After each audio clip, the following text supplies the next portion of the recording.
Bismillahirrahmanirrahim. Değerli arkadaşlar, tekrar hoş geldiniz, sefalar getirdiniz.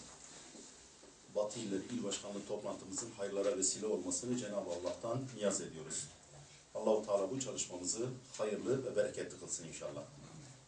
Esasen bizler Hür Dava Partisi olarak referansını İslam'dan almış insanların bir araya gelerek oluşturmuş olduğu bir siyasi hareketiz. Bu doğrultuda İslami değerler bizim için son derece önem arz etmektedir. Bu değerlerimizin hayata hakim kılınması birinci ve öncelikli hedefimizdir. Bu doğrultuda herhangi bir anormallik yapmadan, Allah-u Teala ve dinimizin emretmiş olduğu çizgiden sapmadan, hedefe giden yolda her şeyi meşru gören mahkemelist anlayışın ötesinde aleyhimize de dahi olsa, partimizin, grupsal çıkarlarımızın aleyhine dahi olsa, biz ilkelerimize ve değerlerimize bağlılığı en önemli mesele olarak görüyoruz. Bu anlamda bizim için siyasetten anlamadığımız ifade ediliyor. Biz de diyoruz ki neden böyle? Onlar diyor ki başarılı olamazsınız. Biz de onlara diyoruz ki başarı nedir peki? Başarının kriteri nedir? Başarının kıstası nedir? Acaba bu gözle baktığımız zaman Hazreti Nuh başarısız mı oldu diyeceğiz? Hayır. Bizim için başarı ilkelerimizden taviz vermemektir. Yapmış olduğumuz işlerimiz az olsun, öz olsun ama ilkelerimize bağlı olsun. Allah'ın rızasını hedef edindiğimizden dolayı bu hedefe ne kadar ulaşabilmişsek başarıyı onunla doğru orantılı olarak görüyoruz. Bu memlekette inşallah birileri inanmasa da bu anlayışı hakim kılmaya çalışacağız. Bu anlayışı değiştireceğiz inşallah. Buna vesile olacağız. Ahlaksızlık yapmadan da, küfretmeden de, birilerinin ayağını kaydırmadan da, rakiplerimize en ağır hakaretleri etmeden de siyasetin yapılabileceğini, siyasetin içerisinde erdemli ve faziletli olunabileceğini bu memlekette inşallah hep beraber göstereceğiz. Ve bu doğrultuda emin, ağır, doğru adımlarla hareket ediyoruz. Sayın Genel Başkanımızın da söylediği gibi bu son dönemlerde malumunuz adaylarımızı açıklıyoruz, kamuoyuyla paylaşıyoruz. Bizler doğru, düzgün ve dürüst adaylarımızla seçimi kaybetmeyi, yanlış adaylarla seçim kazanmaya tercih ediyoruz. Evet, şu anda Türkiye'nin politik geçmişi ve siyasi arenasında belki bu çok anormal bir durum gibi görünebilir ama biz bunu Allah'ın izniyle normalleştireceğiz. Başarıyı ve önde gitmenin kriterinin dünyalık kıstaslar olmadığını, ilahi ve referansımıza almış olduğumuz İslam'ın kıstas ve kriterleri olduğunu inşallah halkımızla paylaşacağız.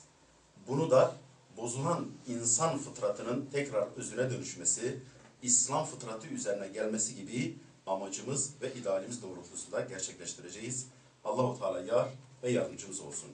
Ben sözün burasında Teşkilat Başkanımıza sözü bırakıyorum. Buyurun Sayın Başkanım. Bu beyanatlarımızda da eğer takip etmişseniz ve diğer konuşmalarımızda yani hem genel merkezin haftalık açıklamalarıdır, başkanımızın, diğer başkanlarımızın beyanatlarıdır. Buradan da bizi takip edenler bizi açık ve net bir şekilde şu şekilde tanıyor olacaklar. Yani bunlar başkanımın da sürekli ifade etmiş olduğu davamızın, meselemizin bir parti davası olmadığı, bilakis bir dava partisi olduğu hakikati anlaşılacaktır. Bu ortaya zaten çıkmıştır. Bu şu anda gizli saklı bir şey değildir. Biz zaten ilk günden beri bunu yüksek sesle yani beyan ettik, dile getirdik, ilan ettik.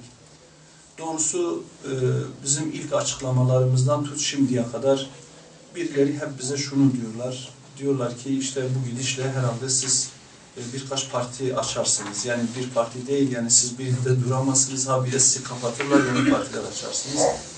Biz de diyoruz ki zaten Türkiye Cumhuriyeti'nin siyasi tarihler çöplüğüne baktığında kapatılmış dolu partiler mevcuttur ve bu partilerin birçoğu da yani şu anki kurulu partilerden daha ziyade partiler kapatılmıştır. Yani biz bu konuda partimizin kapatılması uğruna bile olsa başkanımızın da belirttiği gibi Allah'ın izniyle biz doğru ilkelerimizden, düşüncelerimizden vazgeçmeyeceğiz.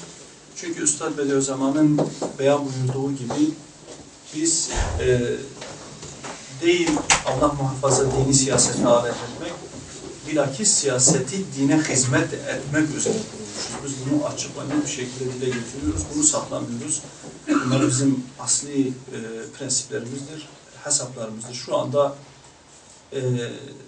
seçim sürecine girmişiz ve bu seçim sürecinde seçimle ilgilenen arkadaşlarımıza, hatta bizim il gezip bazı seminerler verdik ve o seminerlerde tüm kardeşlerimize şunu söyledik. Dedik ki sizin tüm bu çabalarınızın neticesinde, yani Diyarbakır'da bir hafta içerisinde 15 bin, 20 bin ziyaret gerçekleştiriliyor. Yani bu soğuklar belki biraz engelledi ama o havaların düzgün olduğu dönemlerde, yani bir hafta içerisinde Diyarbakır gibi bir yerde 15-20 bin arasında ziyaretler gerçekleştiriliyordu.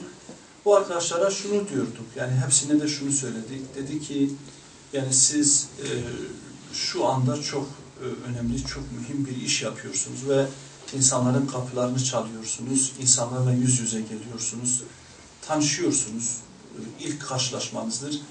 Lütfen siz Hüdapar'dan geliyoruz dedikten sonra artık Hüdapar'ı anlatmayın. Yani siz İslam'ı anlatın. O insanlara ulaştıktan sonra İslam'ı anlatın. İslam'ı anlatmanın dışında bir heyecanınız olmasın. Deyin ki bu insan, yani ben söyleyeceğim birkaç sözle, birkaç kelimeyle kendine gelebilir. O hesabı yapın. Ve sizin elinizle bir insan eğer bataktan kurtuluyorsa ve yönünü hidayete veriyorsa, Allah-u Teala ona hidayeti nasip ediyorsa, Hazreti Peygamber'in beşaretiyle sizin için, bizim için dünyadan o içindekilerden daha hayırlı.